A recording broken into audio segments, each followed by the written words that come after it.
বন্ধুরা, আমি মধুমিতা মধুস কিচেন থেকে বলছি।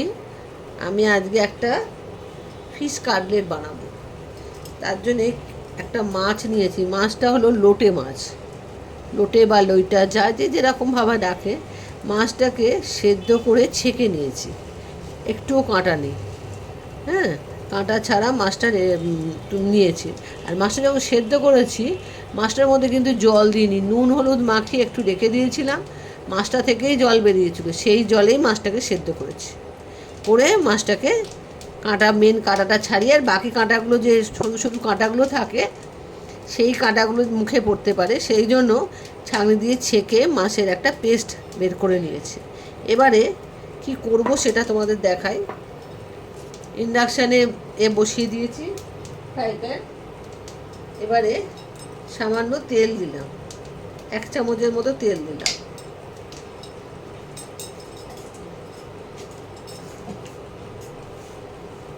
তেলটা গরম হোক, তারপরে তোমাদের দেখাচ্ছি কি কি দেব। চামচের মতো তেল দিয়েছি, তেলটা গরম হয়ে গেছে, ধোঁয়া উঠছে। এবারে পেঁয়াজ কুচি ছোট ছোট করে কেটে রেখেছিলাম, সেই পেঁয়াজ কুচি, দুটো বড় পেঁয়াজ কেটেছি। তার মধ্যে হাফ পেঁয়াজ এখন দেব, হাফ পরে দেব।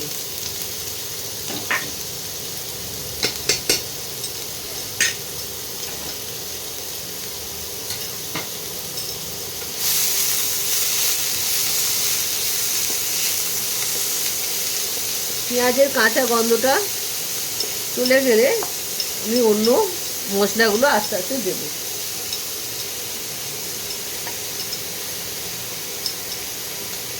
এখানে আদা রসুন কুচি, এই আদা রসুন কুচি দিয়ে দিলাম।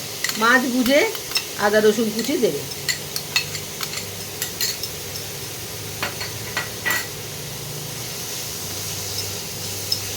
পেঁয়াজের সঙ্গে এগুলো একটু ভাজা ভাজা করে নিতে হবে। বেশি ভাজা হবে না, কাঁচা গন্ধটা যাওয়া অবধি। আর একটু রঙটা চেঞ্জ হলেই বুঝতে পারবে।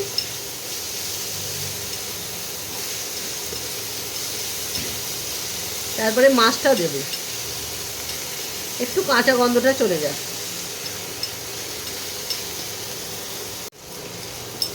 মশলাটার মধ্যে মশলাটা দিয়ে রঙটা চেঞ্জ হয়েছে, আর কাঁচা গন্ধটাও চলে গেছে। আমি এবারে এর মধ্যে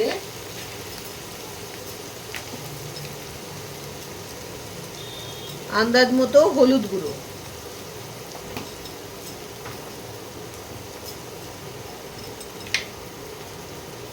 স্বাদ মতো নুন,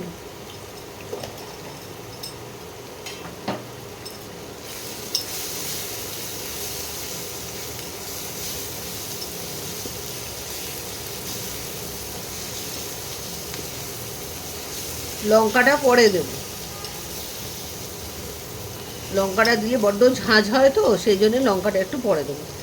এইবারে এই যে ঢাকা মাছটাকে এবার আমি আস্তে আস্তে দিয়ে দিচ্ছি।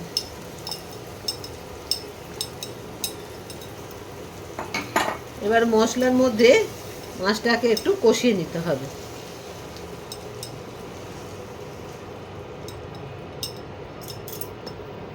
বন্ধুরা, এবারে কাঁচা লঙ্কা কুচি, তোমরা যেরকম ঝাল খাবে সেরকম দেবে।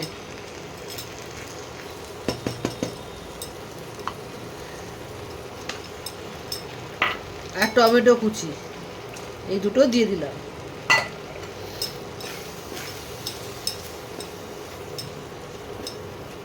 এটা কাঁচা লঙ্কা কুচি যেহেতু দিয়েছি, ঝাল লঙ্কার গুঁড়োটা আর দেবো না, তাহলে খুব ঝাল হয়ে যাবে, খেতে পারবে না। একটু কাশ্মীরি লঙ্কার গুঁড়ো একটু দেবো, কেন সুন্দর রং হওয়ার জন্য।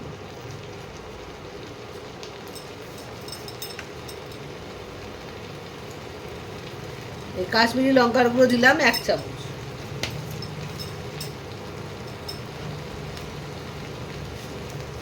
এবারে মাছটাকে ভালো করে, মশলা আর মাছটাকে ভালো করে কষিয়ে নিতে হবে।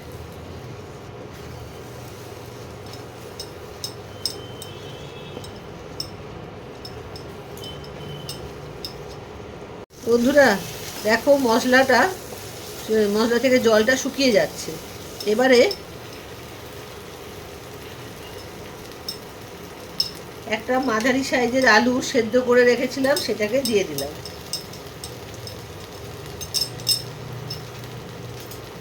বড় দেবে না, মাঝারি সাইজের দেবে, তাহলে খেতে ভালো হবে। নাহলে আলু বেশি হয়ে গেলে কিন্তু খেতে ভালো হবে না। এবার এই মাছের সঙ্গে আলুটা মিশিয়ে নিতে হবে।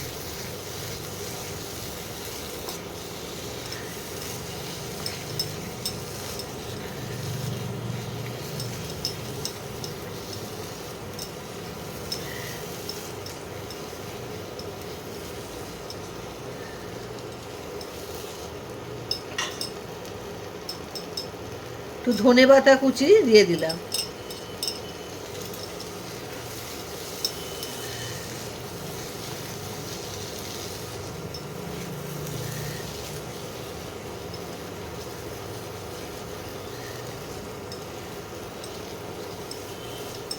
ভালো করে এটাকে এবারে একটু শুকনো শুকনো করে নিতে হবে।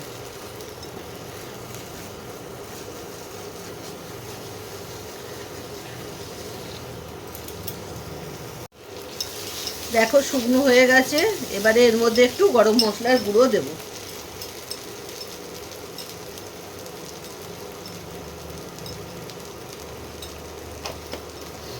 গরম মশলার গুঁড়োটা নামাবার আগে দেখো কীরকম শুকনো হয়ে গেছে। ঠিক এরকম করে নিতে হবে, কাটলেট করতে হবে তো, ওই জন্য।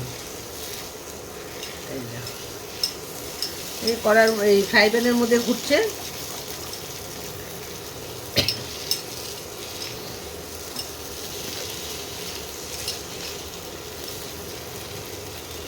গরম মশলাটা ভালো করে মিশিয়ে নিলাম।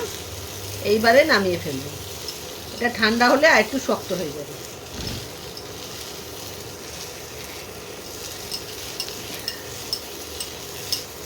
এবারে নামিয়ে ঠান্ডা করে তারপরে কাটলেটের আকারে গড়তে হবে।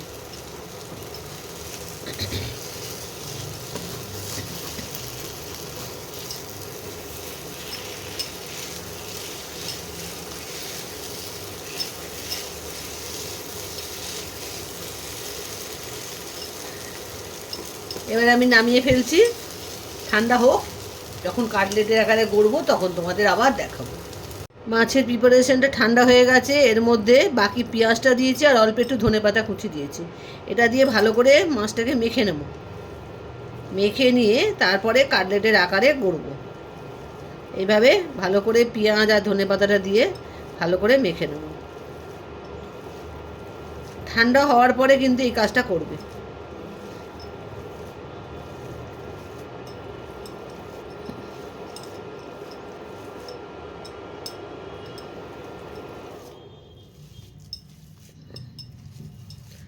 এইভাবে মেখে নিয়ে তারপরে একটা একটা করে গড়বে কাটলেটের আকারে। এভাবে একটা করে নেমে তোমাদের যেরকম ইচ্ছা হবে সাইজ করা সেই রকম সাইজ করবে। বড়ও করতে পারো বা ছোটো, দুটো হাত লাগবে। এইভাবে কাটলেটের আকারে গড়ে নেবে। তো গড়লে হলো না, এর ভাজতে গেলেও অনেক কিছু করতে হবে। এইভাবে সুন্দর করে গড়ে নেবে।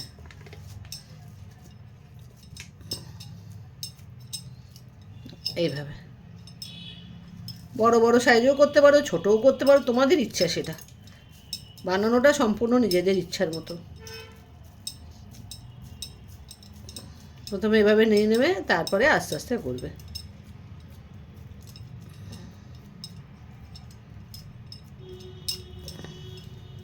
এই দেখো, এটা কিন্তু ওটার থেকে একটু ছোট হয়েছে, একটু ছোট করেছে। ছোট বড় সব রকম করা যায়, হাতের আন্দাজ অনুযায়ী করে নেবে। এবারে এটাকে ডিমের গোলা চোবাতে হবে। চুবিয়ে তারপরে বিস্কুটের গুঁড়ো বা ব্রেড গামস ওতে লাগিয়ে কোট করে তারপরে ভাজতে হবে। এখন অনেক দেরি আছে, তবে আমি এগুলো গড়ে নিই। গড়ে নিয়ে তোমাদের তারপরে দেখাচ্ছি। বন্ধুরা, এই ডিমের গোলার মধ্যে নুন গোলমরিচ মিশিয়েছি, আর ব্রেড গামসের মধ্যে নুন গোলমরিচ আর শুকনো লঙ্কার গুঁড়ো অল্প করে মিশিয়ে নিয়েছি। এইবারে এই ডিমের গোলার মধ্যে কাটলেটটাকে একটা করে কাটলেট নিতে হবে। নিয়ে এই ডিমের গোলায় চোবাতে হবে। চুবিয়ে এই বিস্কুটের গুঁড়োর মধ্যে মাখাতে হবে। এই দেখো, এইভাবে কোট করতে হবে। তোমরা যদি মোটা কোট চাও তাহলে ডবল করে চোবাবে, আর যদি না পাতলা মাছটা মুখে ভালো লাগবে তাহলে কিন্তু একটা কোট করলেই হয়ে যাবে। এই যে এরকম এরকম করে প্রতিটা কাটলেটকে গড়ে নিতে হবে। আবার এই ডিমের গোলায় চোবাতে হবে, চুবিয়ে নিয়ে আবার এর মধ্যে দিলাম। এবারে আবার এর মধ্যে আলতো আলতো করে গায়ে লাগিয়ে নিতে হবে। এইগুলো সব কোট করে যদি ফ্রিজে আধ ঘন্টা বা 10 মিনিটের জন্য রেখে দাও তাহলে গায়ের মধ্যে এই কোটগুলো ভালো মতো আটকে যাবে। তাহলে ভাজার সময় দেখবে খুব সুন্দর ভাজা হচ্ছে।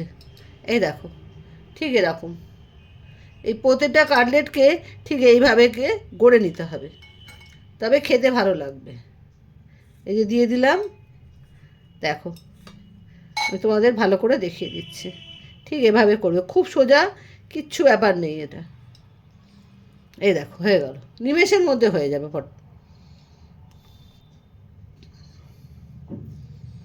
আমি একটা ডিমের মধ্যেই এটা করেছি, লাগলে ডিম ফাটানো যাবে, অসুবিধা কিছু নেই। মনে হচ্ছে না লাগবে, ওই জন্য আমি একটা ডিমই নিয়েছি। ভালো করে এরকম ভাবে কোট করে নেবে ব্রেডক্রাম্ব দিয়ে। কোট করে ফ্রিজের মধ্যে আধ ঘন্টার জন্য রেখে দিতে হবে।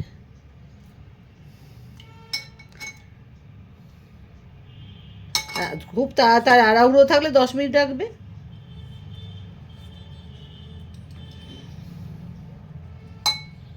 এভাবে আমি প্রতিটা করে নিয়ে তোমাদের আবার দেখাচ্ছি। বন্ধুরা সব কটা কাটলেট গড়া হয়ে গেছে, এবারে আমি ফ্রিজে রেখে দেবো। ফ্রিজে আধ ঘন্টা বাদে ভাজবো, তোমাদেরও দেখাবো। আধ ঘন্টা হয়ে গেছে, এবার আমি কাটলেটগুলো ভেজে নেব। তেল গরম বসিয়ে দিয়েছি, তেলটা গরম হয়ে এসছে।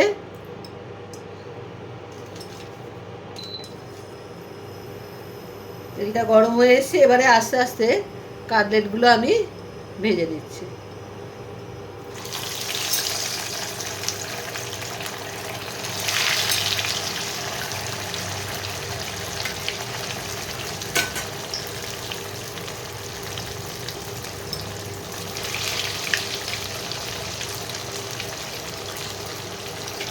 একটু টেম্পারেচারটা কমিয়ে দেবে, কমিয়ে দিয়ে আস্তে আস্তে ভাজবে, তাহলে খুব সুন্দর ভাজা হবে।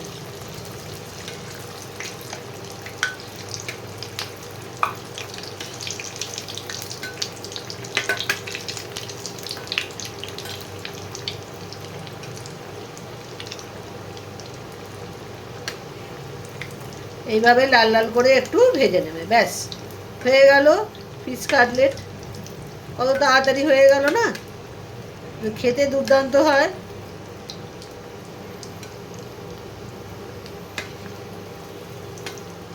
দেখো কি সুন্দর লাল লাল করে হয়ে গেল ভাজা। এবার আস্তে আস্তে আমি তুলে নিই।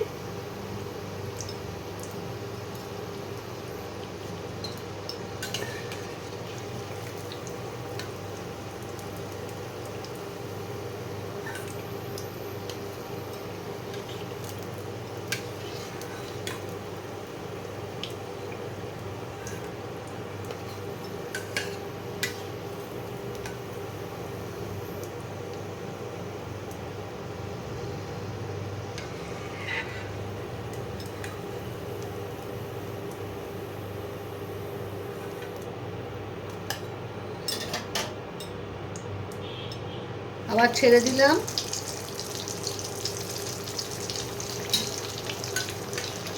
ছাঁকা তেলে এভাবে ভেজে নেবে, তাহলে কিন্তু খেতে খুব সুন্দর হয়।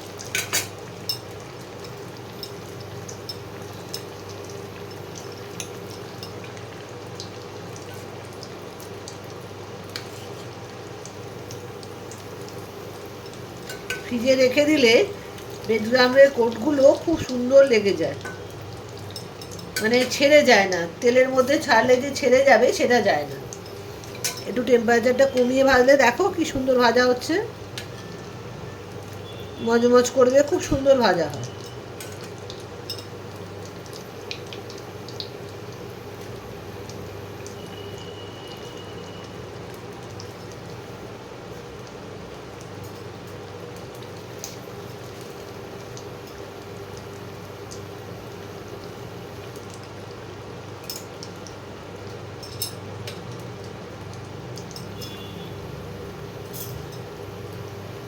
ভাজা হয়ে গেছে, টমেটো সস দিয়ে দিয়েছি, আর প্রতিটা চপে কাটলেটের ওপর দেখো একটু করে চাট মশলা ছড়িয়ে দিচ্ছি। এই চাট মশলা ছড়িয়ে দিলে দারুণ খেতে লাগে। অল্প করে প্রতিটা কাটলেটের ওপরে একটু চাট মশলা ছড়িয়ে দেবে, আর টমেটো সস দিয়ে এইভাবে পরিবেশন করবে। হয়ে গেল ফিশ কাটলেট। লটিয়া মাছ দিয়ে তৈরি করলাম, যে কোনো মাছ দিয়ে করতে পারো, আমি আজকে লটিয়া মাছ দিয়ে করলাম, তাই তোমাদের সঙ্গে শেয়ার করলাম। তোমরাও করে খেও, পুরো ভিডিওটা দেখো, আর কাটলেট বানিয়ে খেও বাড়িতে। আজ তাহলে আসি, বাই বাই।